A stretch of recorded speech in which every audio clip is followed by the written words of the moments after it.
Salmo 94 Traductor, P. Miguel Fuertes Lanero, Osa Sermón al pueblo hipona. En los años 393 o 394 1. V.1. Yo habría preferido, hermanos, que escuchásemos juntos a nuestro Padre.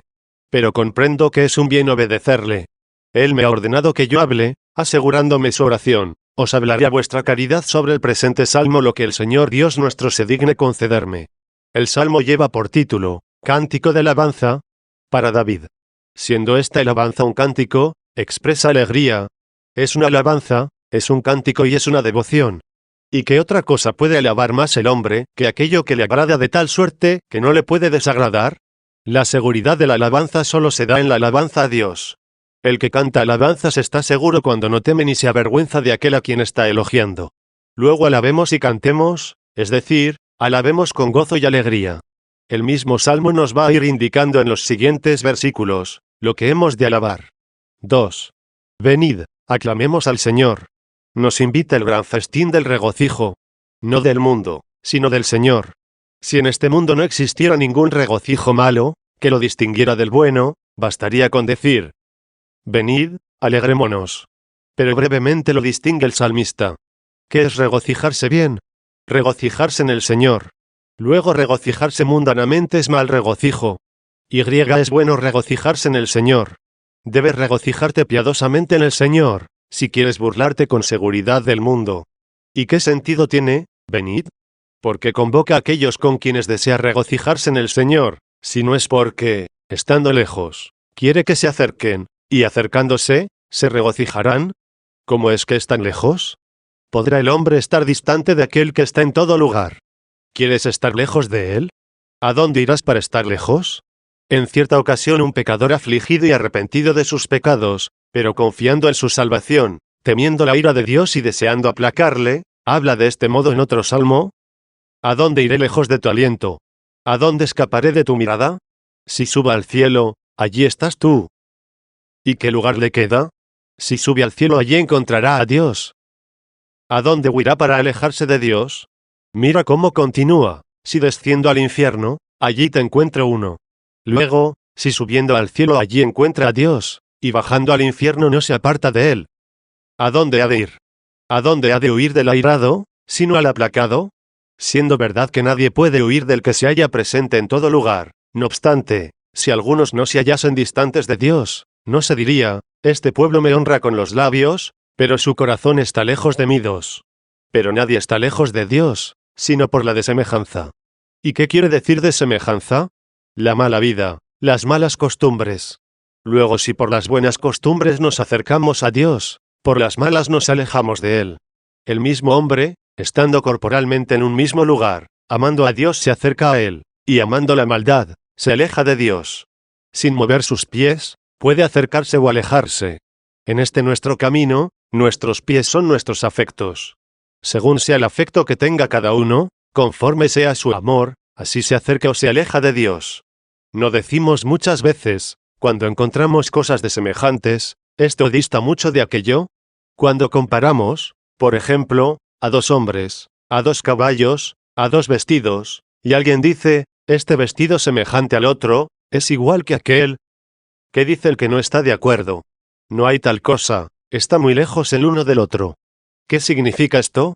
Que no se parece a él. Están cerca el uno del otro, y sin embargo, distan el uno del otro. Por el contrario, si dos malvados semejantes por la vida y las costumbres, se encuentran el uno al oriente y el otro al occidente, ambos están juntos. De igual modo, si dos justos residen uno al oriente y el otro al occidente, ambos se hallan juntos, porque están unidos a Dios. Por otra parte, un justo y un perverso, aun cuando se hallen amarrados con una misma cadena, están muy distanciados.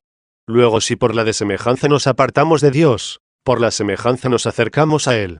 ¿Por qué semejanza? Por la que fuimos creados, por aquella que, pecando, destruimos en nosotros mismos, por aquella que volvemos a recibir por la remisión de los pecados, la cual se renueva interiormente en nuestra mente, a fin de que se grabe de nuevo en la moneda, es decir, en nuestra alma, la imagen de Dios, y así la restituyamos a sus tesoros.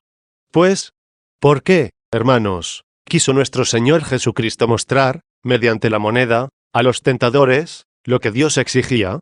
Cuando, maquinando un motivo de calumnia sobre el tributo al César, quisieron consultar al maestro de la verdad, y al consultarle, tentarlo diciéndole si era lícito pagar tributo al César. ¿Qué les dijo él? Hipócritas, ¿por qué me tentáis? Pidió que le fuese entregada una moneda, y una vez entregada, preguntó, ¿de quién es esta imagen? Del César, respondieron ellos. Y él les contestó, entonces devolved al César lo que es del César, y a Dios lo que es de Dios. 3. Esto es como si dijera, si el César reclama su imagen, que se esculpió en la moneda, Dios no exigirá su imagen, grabada en el hombre. Invitándonos nuestro Señor Jesucristo a esta semejanza, nos manda que amemos a nuestros enemigos, y nos propone un ejemplo el mismo Dios. Sed, dice, como vuestro Padre, que está en los cielos, el cual hace salir el sol sobre buenos y malos, y llueve sobre justos y pecadores. Sed perfectos como vuestro Padre. 4. Cuando dice, sed perfectos como Él, nos impulsa a la semejanza. Si nos convida a la semejanza, es evidente que, siendo semejantes, nos habíamos apartado de Dios, y que estábamos lejos de Él por la desemejanza, y que nos acercamos a Él por la semejanza, a fin de que se cumpla en nosotros lo que se escribió, acercaos a Dios y seréis iluminados. 5. Luego este salmo se dirige a algunos hombres, que se hallan distantes, y que viven mal, cuando dice, venid, regocijémonos en el Señor. ¿A dónde vais? ¿A dónde os retiráis? ¿A dónde os apartáis? ¿A dónde huís, regocijándoos en el mundo? Venid, aclamemos al Señor. ¿Porque vais a alegraros donde os arruináis? Venid, alegrémonos en aquel, por quien fuimos creados. Venid, regocijémonos en el Señor. 3. Cantemos alegres a nuestro Salvador. ¿Qué significa jubilare?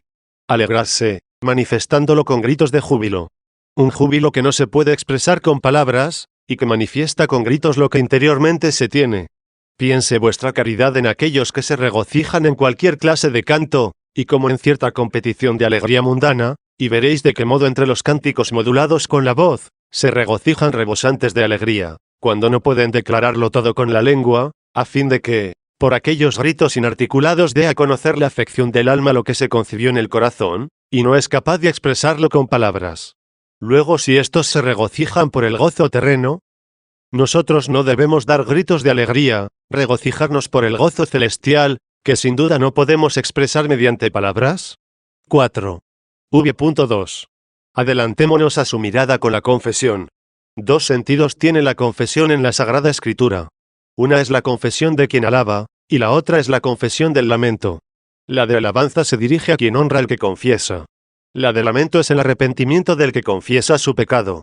Confiesan, pues, los hombres cuando alaban a Dios. Se confiesan cuando se acusan.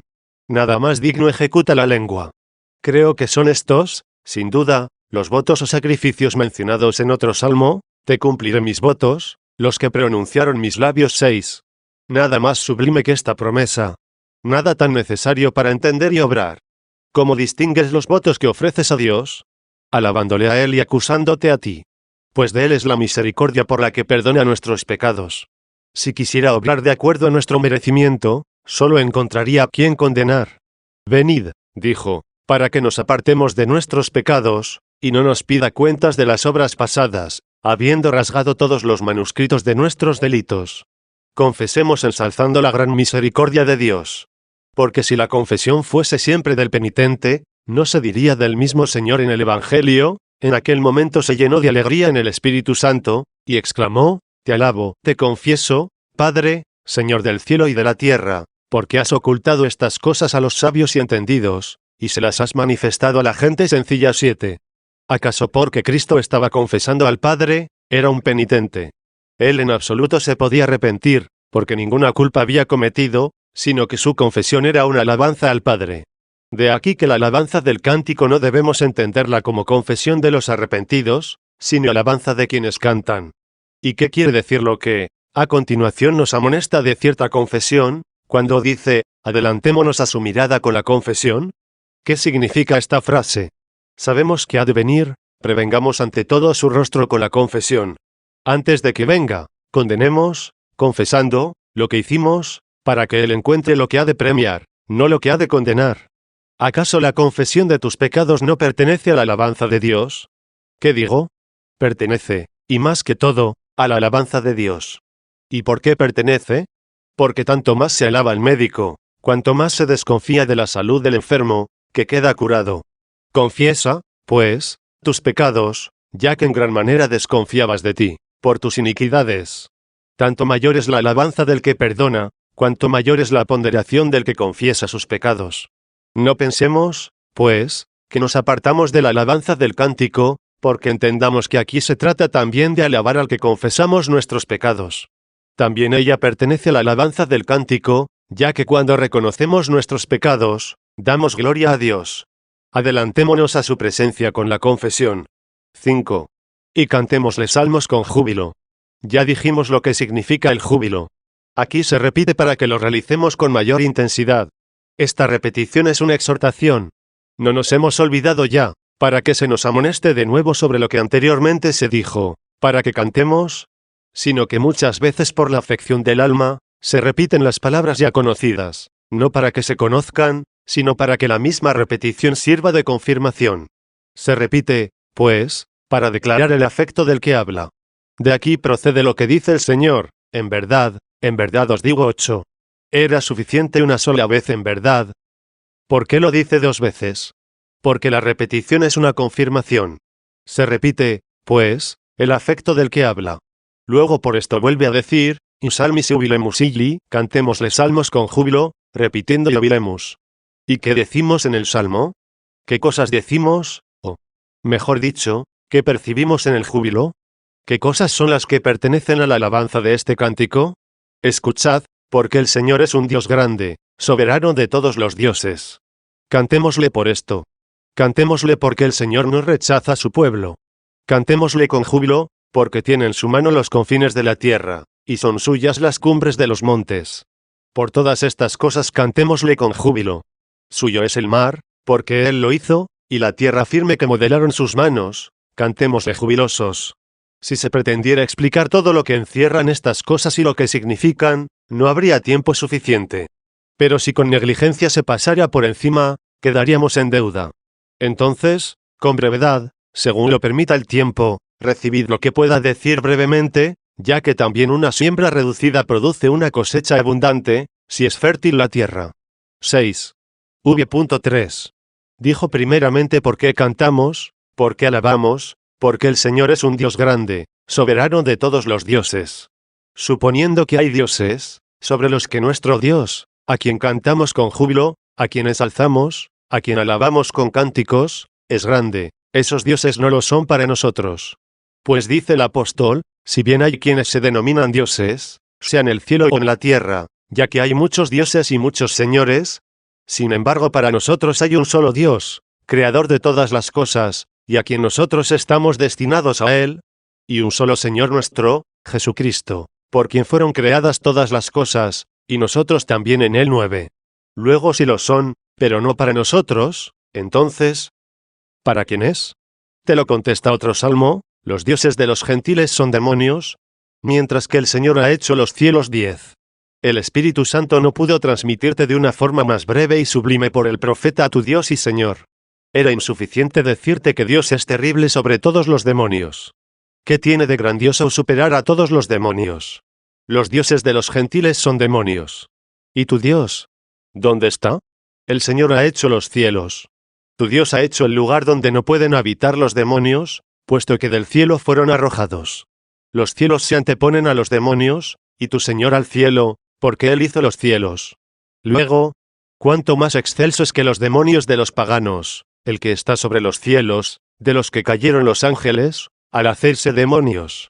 Todos los gentiles estaban subyugados al demonio, pues le fabricaron templos, le construyeron altares, le instituyeron sacerdotes, le ofrecieron sacrificios, le adjudicaron agoreros, como oráculos. Los gentiles ofrecieron todo esto a los demonios, y en verdad, todas estas realidades se deben solamente al único y gran Dios. Los gentiles construyeron templos al demonio. Dios tiene su templo. Instituyeron sacerdotes. Dios tiene su sacerdote. Los paganos les ofrecieron sacrificios a los demonios. Dios tiene su sacrificio. Querían los demonios mostrarse como dioses, y no habrían exigido estas cosas a los gentiles, engañándoles, si no supieran que ellas se debían solo al verdadero Dios. Es costumbre que el Dios falso exija para sí lo que se debe únicamente al Dios verdadero. Pues el templo de Dios, dice el apóstol, es santo, el cual sois vosotros 11. Y si nosotros somos el templo de Dios, el altar de Dios es nuestra alma. ¿Y cuál será el sacrificio de Dios? Quizá lo que estamos haciendo ahora, es decir, colocamos sobre el área el sacrificio, cuando alabamos a Dios. Nos lo enseña el Salmo diciendo, el sacrificio de alabanza me glorifica, y ese es el camino en el que le mostraré la salvación de Dios 12. Si preguntas por el sacerdote, ¿estás sobre los cielos? Allí intercede por ti el que en la tierra murió por ti 13. Luego el Señor es un Dios grande, soberano de todos los dioses. Toma aquí por dioses a los hombres. Dios no va a ser el rey de los demonios. Tenemos además un testimonio de la Escritura sobre este punto, que nos dice, Dios se levantó en la asamblea de los dioses. Rodeado de dioses juzga 14. Los llamó dioses por participación, no por naturaleza. Por gracia, mediante la cual quiso hacer los dioses. ¡Qué grande es el Dios que hace dioses! ¿Y cómo son los dioses que hace el hombre? Cuanto más grande es él haciendo dioses, tanto son más insignificantes los que el hombre fabrica. El Dios verdadero hace dioses a los que creen en él, pues les dio la potestad de hacerse hijos de Dios 15. Por lo tanto, él es el verdadero Dios, porque no fue creado. Nosotros, los que lo fuimos, no somos auténticos dioses. Pero sí somos mejores que aquellos que hizo el hombre, porque los dioses de los gentiles son oro y plata, hechura de manos humanas. Tienen ojos y no ven, tienen boca y no hablan 16. Pero nuestro Dios nos dio ojos, y sí vemos. No obstante, no nos hizo dioses por habernos dado ojos que ven, pues también se los dio a las bestias. Nos hizo dioses porque iluminó nuestros ojos interiores. Luego a Él sea la alabanza, a Él sea la confesión, a Él sea el júbilo. Porque el Señor es un Dios grande, soberano de todos los dioses. 7. El Señor no rechazará a su pueblo. Cantémosle, alabémosle. ¿A qué pueblo no rechazará? Sobre esto no se nos permite dar nuestro parecer, ya que con claridad se haya expresado por el apóstol San Pablo 17, cuando dijo que existió el pueblo judío, pueblo en el que hubo profetas, en el que hubo patriarcas, pueblo descendiente de Abraham, según la carne, pueblo en el que hubo todos los misterios que anunciaban a nuestro Salvador, pueblo en el que se instituyó el templo, la unción, el sacerdocio prefigurativo, para que al pasar todas estas sombras, apareciese la luz. Este era el pueblo de Dios. A él le fueron enviados profetas, y en él nacieron los que fueron enviados. A él se le entregó y confió la palabra divina. ¿Y qué sucedió? ¿Todo él fue reprobado? No, en absoluto. Pues este olivo, así llamado por el apóstol, comenzó a existir por los patriarcas. Sin embargo, tuvo algunos ramos secos, que crecieron mucho en soberbia, y debido a su esterilidad, fueron cortados, y en él fue injertado el acebuche, debido a su humildad. Con todo, hermanos, para que no se ensoberbeciese el acebuche injertado, ¿qué dice el apóstol? Si tú fuiste cortado del que por naturaleza fue acebuche, y contra la naturaleza has sido injertado en el buen olivo, ¿cuánto mejor serán injertados en el propio olivo los que por naturaleza son olivos? 18 Así como tú, siendo acebuche, al no permanecer en la incredulidad, mereciste ser injertado en el olivo, de igual modo estos, tan pronto como se han corregido, lo serán más fácilmente, siendo, como son, olivos por naturaleza. El apóstol dijo todo esto sobre ellos. Luego el pueblo judío es el árbol. Y, si se desgajaron algunas de sus ramas, ¿no se desgajaron todas? Porque si se hubiesen desgajado todas, pregunto yo, ¿de dónde es Pedro? ¿De dónde Juan, Tomás, Mateo, Andrés? ¿De dónde todos los demás apóstoles? ¿De dónde el mismo Pablo, que hablaba y testimoniaba ser olivo por su fruto? ¿No procedían todos ellos de este árbol? ¿De dónde eran aquellos 500 hermanos, a los que se apareció el Señor después de la resurrección? 19. ¿De dónde eran aquellos miles, que se convirtieron a la voz de Pedro, con tanta avidez de alabanza a Dios y de propia acusación, cuando, colmados los apóstoles del Espíritu Santo, hablaron las lenguas de todas las gentes, de suerte que quienes primeramente, ensañándose, derramaron la sangre del Señor, y aprendieron después a beberla, siendo creyentes? De tal modo se convirtieron todos aquellos miles de hombres, que vendieron todos sus bienes, y colocaron el precio de todas sus cosas a los pies de los apóstoles 20. Lo que no hizo un rico, cuando oyó hablar sobre esto al Señor, y se apartó de él entristecido 21, Lo hicieron al instante muchos miles de hombres, por cuyas manos había sido Cristo crucificado. Cuanto mayor era la herida de sus corazones, tanto más ávidamente buscaron al médico. Luego, perteneciendo todos aquellos al pueblo judío, ahora dice el Salmo que no rechazó el Señor a su pueblo. También el apóstol San Pablo, hablando de esto, usó el testimonio del Salmo. Y dijo: Pues ¿qué diremos, hermanos? ¿Acaso rechazó Dios a su pueblo, a quien reconoció de antemano? No, en absoluto. Pues yo también soy israelita, descendiente de Abraham, de la tribu de Benjamín. No rechazó Dios a su pueblo, que reconoció de antemano. 22. Si el Señor hubiera rechazado a su pueblo, ¿no pertenecería a él el apóstol? Y al pueblo que él pertenece, pertenecen también los demás. De ellos, no de todos los israelitas, está constituido el pueblo de Dios, según está escrito, solo un resto será salvado. 23. No de todos. Porque bien dada la parva de la era, el trigo se recoge en las trojes, y la paja queda fuera. 24. Todo lo que ahora ves de los reprobados judíos, es paja. De ella salió el trigo recogido ya en los graneros. Veamos ambas cosas, y sepamos discernirlas. 8. V.4.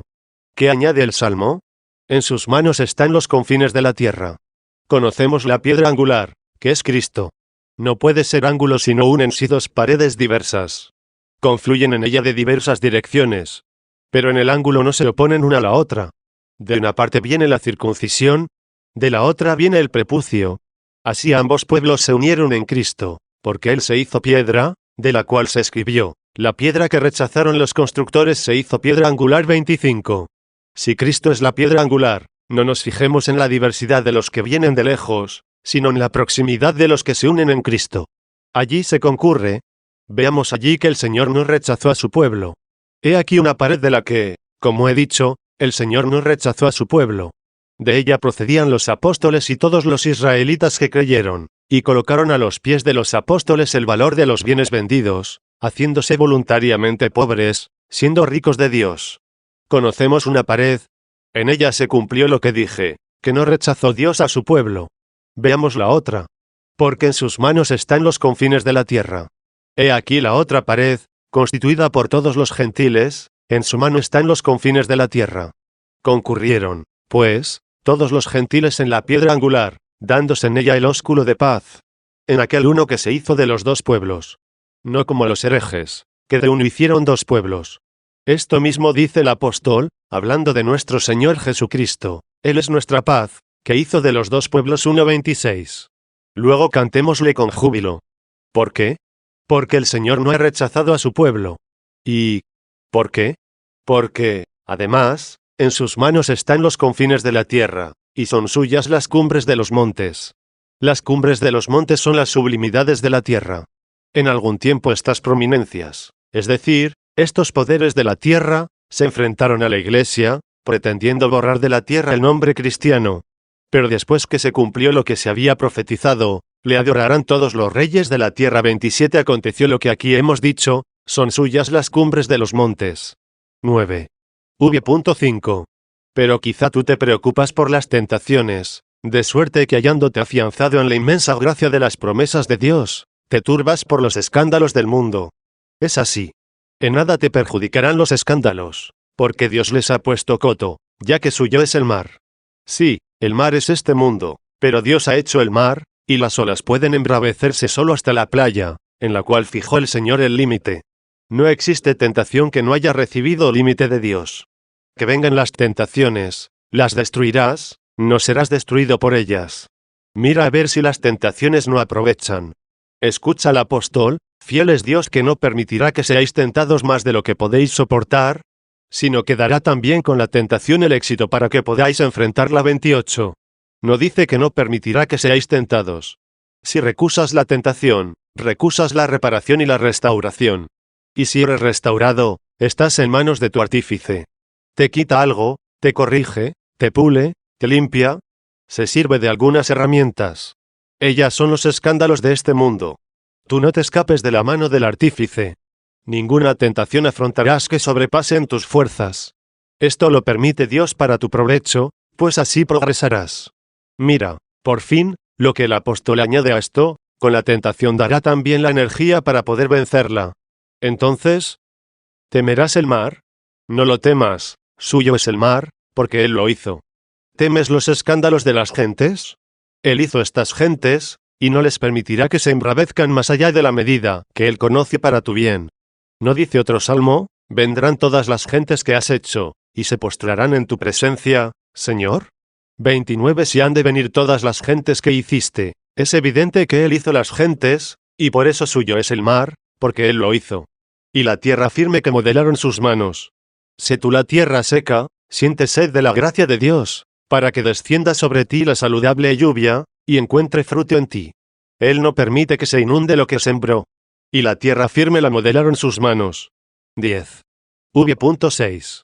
Dado que están así las cosas, puesto que he explicado tantas cosas sobre la gloria de Dios, volved con el pensamiento a lo mismo por lo que comenzó, venid, adoremos, postrémonos en su presencia, y lloremos ante el Señor que nos ha creado.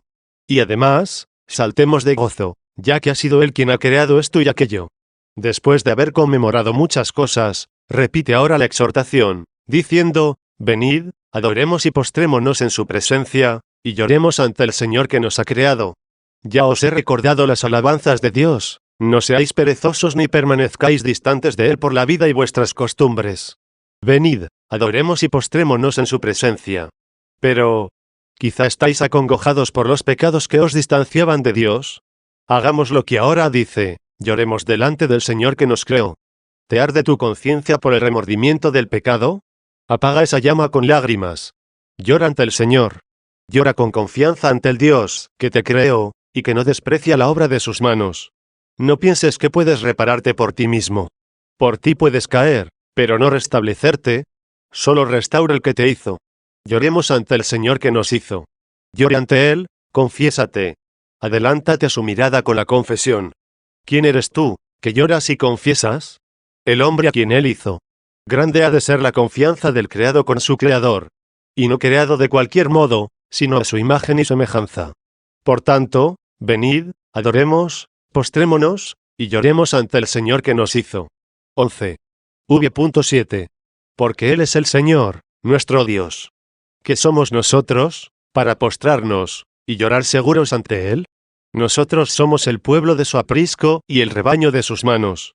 Fijaos cuán elegantemente cambió el orden de las palabras, pues no empleó las que parecen apropiadas a cada sustantivo, a fin de que entendamos que las ovejas son, asimismo, el pueblo. No dijo, ovejas de su aprisco y pueblo de sus manos, lo cual se podría pensar más bien que podría convenir, puesto que las ovejas pertenecen al aprisco, sino que dijo, pueblo de su aprisco. Luego el pueblo son las ovejas. Por otra parte, como anteriormente había dicho, postrémonos ante el que nos creó, convenientemente se dijo, ovejas de sus manos, ya que nosotros tenemos ovejas compradas, pero no hechas por nosotros. Ningún hombre se crea ovejas. Puede comprarlas, regalarlas, reconocerlas, agregarlas a su rebaño, y, en fin, hasta robarlas, pero nunca puede crearlas. En cambio, nuestro Señor nos creó. Por eso, el pueblo de su aprisco y las ovejas de sus manos son aquellas que por su gracia se dignó crear para sí.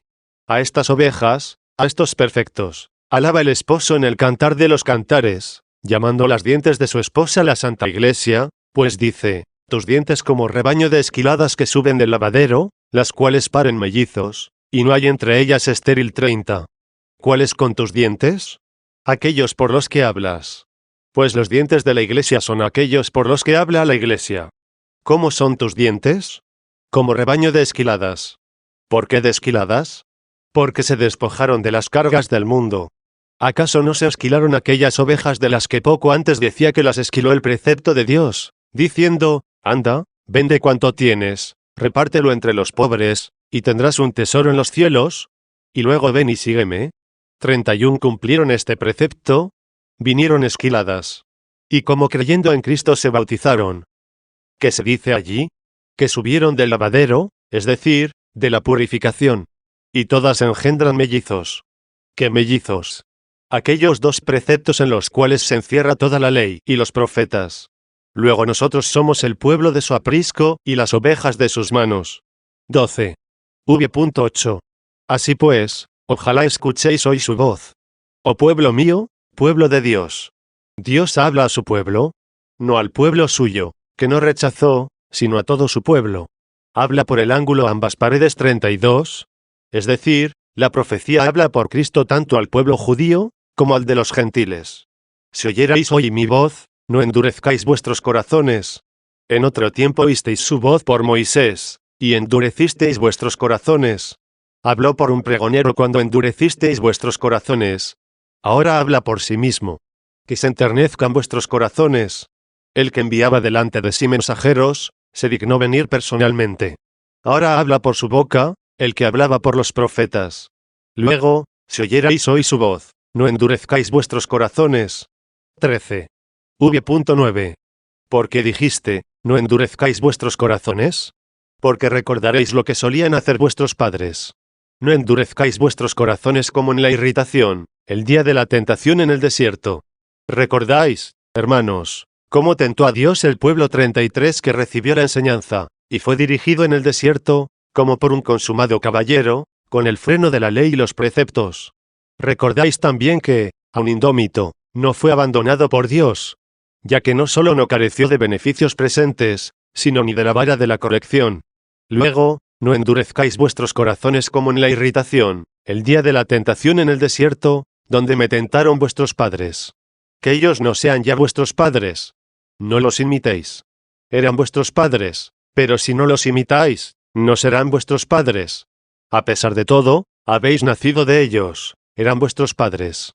Si los gentiles han de venir de los confines de la tierra, como dice Jeremías, a ti vendrán los paganos del extremo de la tierra, y dirán, nuestros padres adoraron verdaderas mentiras, qué engañoso es el legado de nuestros padres, qué vaciedad sin provecho. 34. Si los gentiles abandonaron sus ídolos, para venir al Dios de Israel, aquellos a quienes sacó de Egipto el Dios de Israel a través del Mar Rojo, en el que anegó a los enemigos que los perseguían. 35. Aquellos a quienes guió en el desierto y alimentó con el maná. 36. Aquellos a quienes jamás apartó la vara de su enseñanza, ni los beneficios de su misericordia, deben abandonar a su Dios, cuando se acercan las gentes a él. En donde me tentaron vuestros padres. Probaron y vieron mis obras.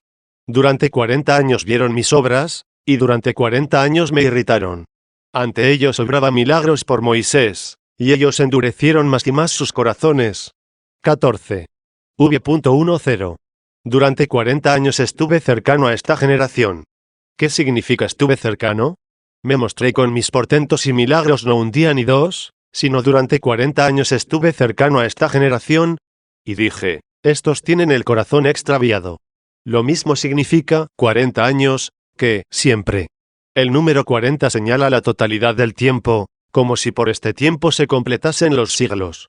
Por eso ayunó el Señor por espacio de 40 días, durante los cuales fue tentado en el desierto 37, y también permaneció con los discípulos 40 días después de la resurrección. 38. En los primeros 40 días puso de manifiesto la tentación. En los últimos el consuelo, porque cuando somos tentados, sin duda somos consolados. Su cuerpo, es decir, su iglesia, es necesario que soporte tentaciones en el mundo, pero no le falta aquel consolador que dijo, y he aquí que yo estoy con vosotros hasta el fin del mundo. 39. Y dije, estos son siempre de corazón extraviado.